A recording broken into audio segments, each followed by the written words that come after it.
What's happening, everyone? Just doing an update. Actually, I've got a lot done, so I'll try and get through it as quick as possible. So last update, I talked about how I bought a bunch of PBL cars and a Railmaster C19. So here's the Railmaster, all painted, weathered, added sound and all the lights. It was pretty difficult of a kit to put together. But it's the same thing as the other Railmaster. The instructions aren't that great, so you're kind of just looking at pictures and trying to figure stuff out. But it's definitely got me a lot better at soldering brass details, because this whole pilot, a lot of the frame, a lot of stuff is brass on this that I decided to solder. So I'm slowly getting better at that, but it's come along pretty good. It actually runs pretty good.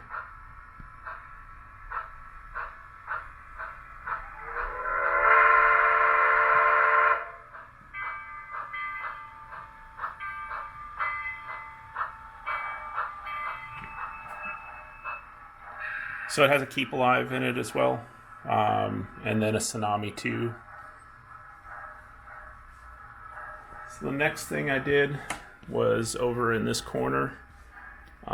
This is where the Chama oil platform is. So this represents the modern day one.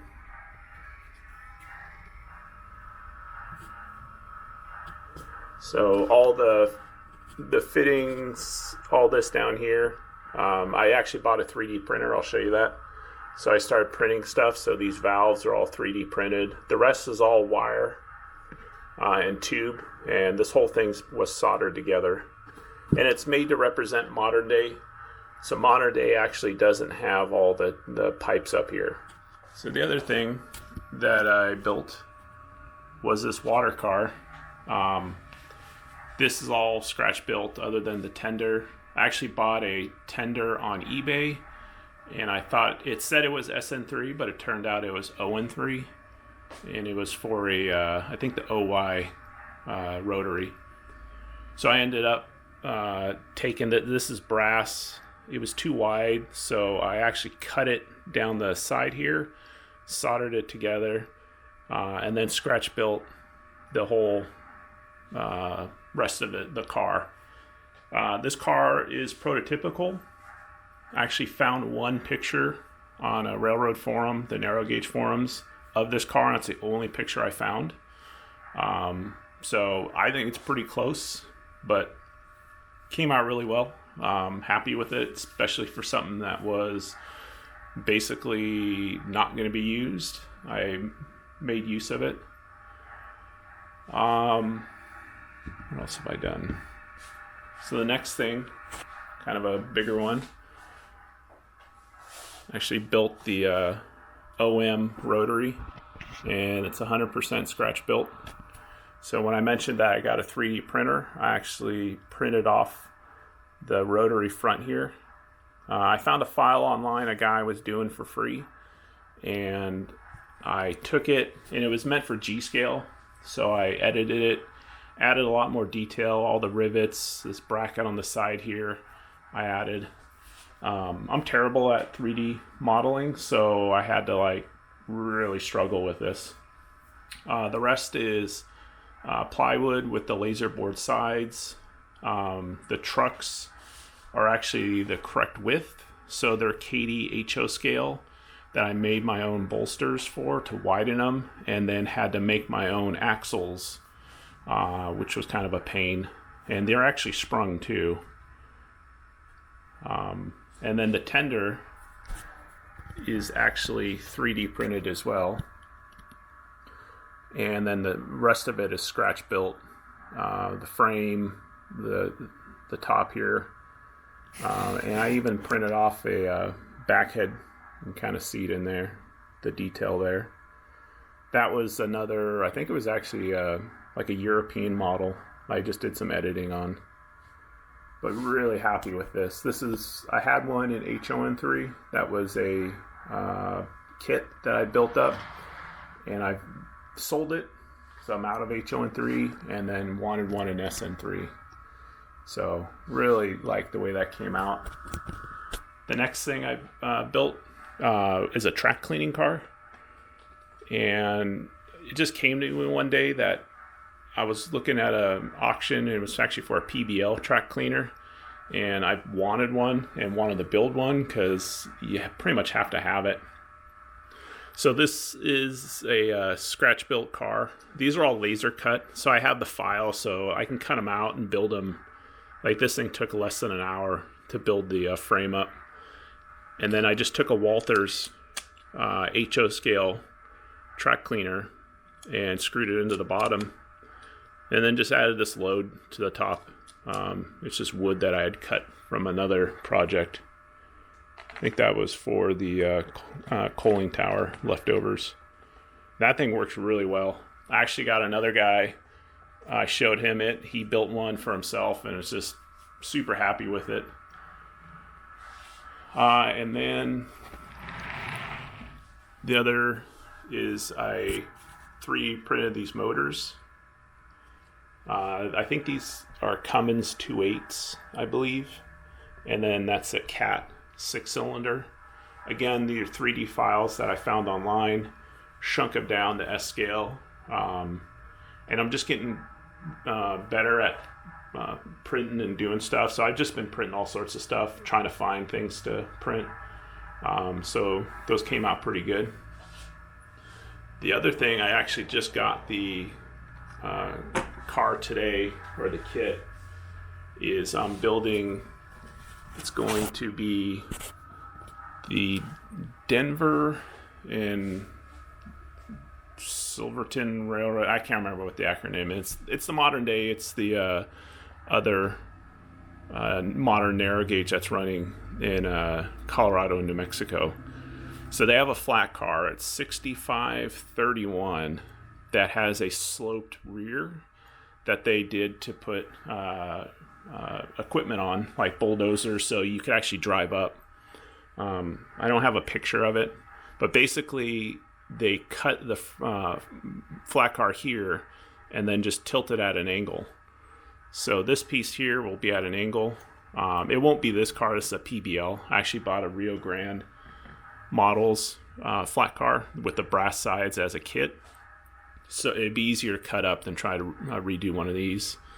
Here's the ramps. These ramps actually sit on the deck here, and then they would fold down. And then here's the hinge. It's kind of like this weird double hinge. And so I found hinges online, kind of morphed them together, and then added some more detail stuff to it, and then printed these out.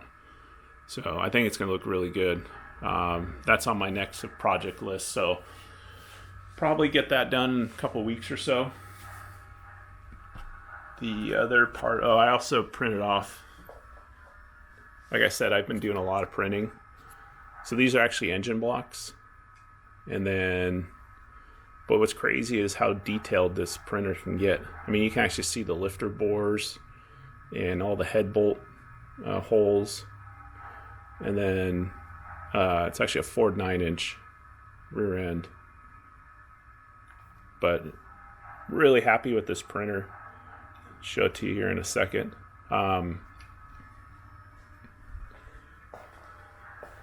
Here's my printing setup. Super messy.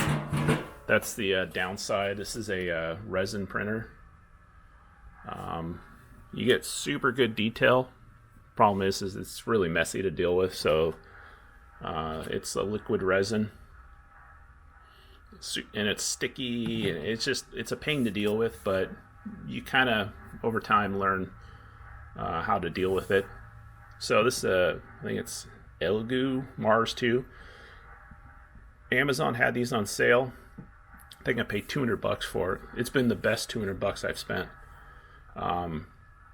At the time, they had the wash and cure station on sale too, so I bought that. And after buying it and using it, I would highly recommend, if you're going to do it, any amount of models, to get one of these.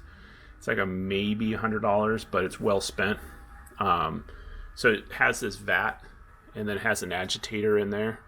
So it'll swirl around the isopropyl alcohol, and then once you're done with that, you stick it in, and you change out the bucket to this turntable. You set the models on the turntable, and it's got UV lights, and it just spins them around, and you set the timer and cures the resin. So, like I've said, I've been printing out a ton of stuff, and that's been working out really well. And then my cumbers pass over here. I added the benches. These are just laser cut ones that I designed. This roof, I actually have redone it because these are my own shingles that I make. And I was lazy when I put these on. Normally I put the adhesive on the wood material. It's a veneer, and then laser cut them, and then they're a peel and stick. I was lazy when I did it, and I just stuck it to the roof, which do not do because the wood they all just start lifting up. We had a huge rainstorms here recently, and humidity shot up, and it ended up just buckling all my shingles. So what I did was I went and I got Mod Podge and then laid the Mod Podge down. It worked, and it sealed them all down, but then it made it really shiny. So after that, I took a wire wheel in a Dremel and wire wheeled back down the wood and then restained it. It's almost like plastic now. But yeah, I don't recommend doing that as a process. That was just kind of a last minute to try and fix it. This backside I actually had to redo because it was just too far gone. But actually, after wire wheeling it, I think it came out pretty good. It gave it a real weathered look to the shingles. And then I also built up at Chama at the cumbers at the pass. They have this. I don't even know what it's used for, but it's up there. Just found pictures of it and then just laser cut it all out of. I think it's 16th inch plywood. So and the other thing I did was, if you look at the photos, there's actually a sign that says the cumbers pass. So I just laser cut that. And then these are just tires that I found online and printed them out. But again, that printer, I mean, look at that. You got the rim with the tire or the bolt pattern and all that, and then the tread. So for the standard gauge HO, I haven't really done anything. I've been running a lot of trains down here, but like I said before, we had that weather and the rain caused a lot of humidity. I was getting buckling here going to the bridge, and it was causing derailments. So I ended up ripping that piece of track out, putting new track in, relaying it, leveling it. That came out real good. And then at the other end of the bridge, I actually made it adjustable and gapped it, and then put a PC board on there. I don't know if it's focusing or not, but that will help it. It'll allow it to move, and then when because stuff will start twisting, and then allow me to recenter the track. Well, other than that, like there's a couple engines that I had to do a lot of maintenance to on the standard gauge. This one I had to take all the trucks apart. They just got really dirty and was running real bad. Same with the 6344. These are all Athearn Genesis, kind of older ones. So I took that apart, took the trucks completely apart, cleaned it all out, helped out a huge amount, and then soldered all the wires for the pickups. I think if there's anything else, really haven't done much else. So eventually I'll get to finishing all this, but who knows? Just get sidetracked with other projects. So just thought I'd give a quick update to all the stuff that I've done so far. Thanks.